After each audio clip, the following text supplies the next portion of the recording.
Hello, Assalamualaikum. Aku Cik Asri. Hari ni aku tak tahu kenapa aku rasa terpanggil untuk buat video pasal pasukan Kelantan lagi.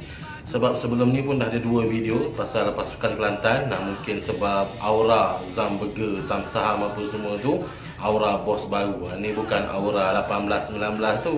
Kita tak pakai aura yang tu.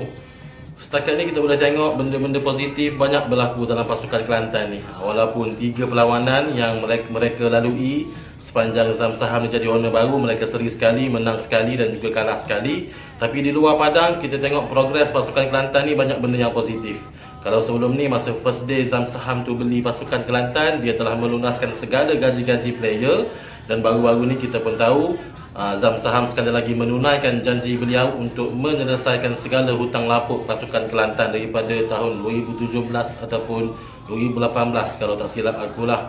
Ada 15 nama, termasuklah semua player-player yang pernah bermain dengan pasukan Kelantan, pegawai pasukan, antaranya Khairul Fahmi Cik Mat, Pia, Amir Rizwan Tash, Hashim Mustafa, gaji coach Yusri Cik Lah sendiri pun settle.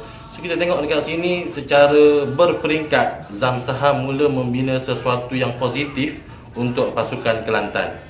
Cuma gaji Casio saja, Casio nama player tu Casio, bukan kalkulator Casio tu.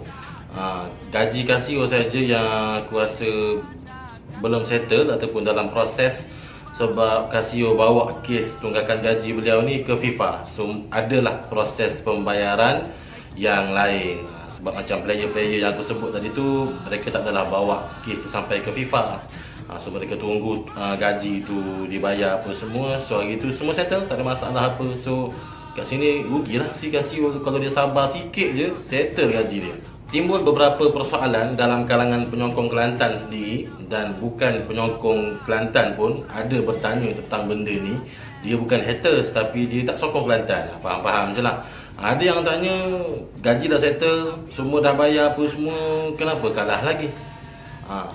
Dia macam ni je. Tunggakan gaji tidak menjadi faktor utama merudumnya prestasi sesuatu pasukan. Dan kalau gaji bayar pun tidak menjamin kekuatan sesuatu pasukan. Dia bukan kata gaji tak bayar prestasi merudum, gaji bayar menang setiap game. Tak. Kalaulah gaji tu dibayar secara okey apa semua, boleh menjamin kekuatan sesuatu tim, tak payah ada coach lah. Bayar je gaji apa semua, menang. Tak. Kalau kita boleh ambil contoh tim dalam Liga Malaysia, bukan aku nak condemn, ini pendapat aku. Kedah pun sebelum ni berlaku masalah gaji. Aku tak pasti sama ada dah settle ataupun belum. Tapi kita tengok macam mana prestasi pasukan Kedah. Sekarang mereka nombor 2 Liga Super. Tidak berlaku banyak masalah di atas padang, walaupun berlaku masalah tunggakan gaji. Kalau liga-liga luar, Norwich tak ada masalah gaji apa semua, tapi turun liga juga. So dekat sini kita boleh tengok masalah gaji tu bukan penentu prestasi sesuatu pasukan. Cuma apa yang aku tengok untuk pasukan Kelantan ni, mereka bukanlah tidak ada pemain yang bagus, ada. Cuma pengalaman itu yang kurang. Player yang berpengalaman maksud aku. Kalau yang ada pun, ni Akif tu dia masih muda. Macam pemain-pemain lain, Farid Syam yang betul-betul sebati dengan suasana bola sepak Kelantan. Player-player lain, Nazrin Nawi, kecil, import Lazarus Kaimbi tu, aku tak faham kenapa dia tak boleh menyerlah dekat Kelantan. Sebab aku pernah tengok dia main dengan Pahang. Kalau kita tahu pasukan Pahang ni season lepas mereka mengalami masalah untuk pemilihan player import. Tapi bila Lazarus ni masuk, okey, Lazarus ngam dengan decent. Tapi bila pergi Kelantan, tendang penalti tak masuk, nama dia tak top. Jarang player yang pergi Kelantan tidak menyelah, lagi-lagi player import. So itu je yang aku tengok setakat ni masalah di atas padang. Benda lain tak ada apa pun. Sekarang pun kita boleh tengok penyokong-penyokong Kelantan sudah mula menyuarakan pandangan masing-masing. Buanglah player tu, ambil player ni, tukarlah coach tu, ambillah coach ni. Apa yang aku boleh cakap, memberi pandangan masing-masing itu bagus. Macam aku sekarang ni pun, aku sudah memberi pendapat aku.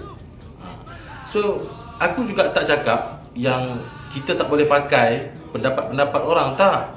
Ada masanya kita perlu guna pakai pendapat daripada peminat. Tapi Untuk bagi idea beli player ni, buang player tu bukan masanya lagi. Sabar. Kita masih ada banyak benda perlu kita selesaikan sebelum kita fikir kita nak ambil player mana. Bukanlah kata salah, dan yes, perancangan awal itu bagus, cuma belum masa dia lagi. Macam contoh mudah, baru masuk bulan Muharram, kau dah fikir nak pakai baju raya warna apa. Kau faham tak maksud aku? So untuk penyokong Kelantan, kita bagi kepercayaan penuh kepada Zam Saham. Kita tengok, dia datang beli pasukan Kelantan, dia bukan kosong punya orang. Dia ada ilmu, dia tahu pasal bola. Dia bukan macam sebelum ni datang sibuk nak jual produk, cat stadium. Tak, dia ada ilmu dan dia ada visi dan misi dia untuk pasukan Kelantan. Cuma benda tu tak boleh dijadikan realiti dalam masa 1 hari 2 hari. Kita kena sabar. Liverpool boleh tunggu 30 tahun. Takkan kita tak boleh. Dari segi pendapat aku pula, untuk urusan jual beli player itu nanti, bila transfer window dah buka apa semua, okey, masing-masing kita bagi pendapat. Nak bawa balik Apex semula ke apa ke, tunggu masanya tiba, masing-masing bagi pendapat. Cuma untuk jurulatih, secara jujur, pendapat peribadi aku tak nak Yusri Ceklah tu dibuang. Sebab dia stay bersama pasukan Kelantan ni, daripada Kelantan tu tengah terumbang ambing lagi. Dia sabar. Takkanlah bila kita dah ada duit sikit, kita nak buang dia ambil coach daripada luar negara ke apa ke. Janganlah. Ya, sabar sahaja tidak cukup untuk menjadi jurulatih yang hebat bagi memperkuatkan sesuatu pasukan.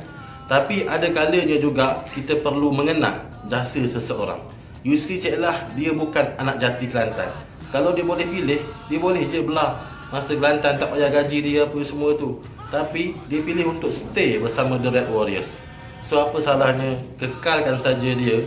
Kita cuma ubah dari segi kemasukan dan juga jual beli player sahaja. Kita bagi player yang betul-betul orang kata ngam dengan taktikal Yusri Ceklah.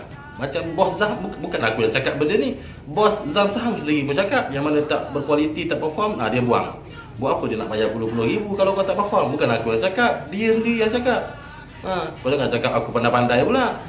2 hari lepas pun Zam Saham telah melancarkan jersey baru pasukan Kelantan.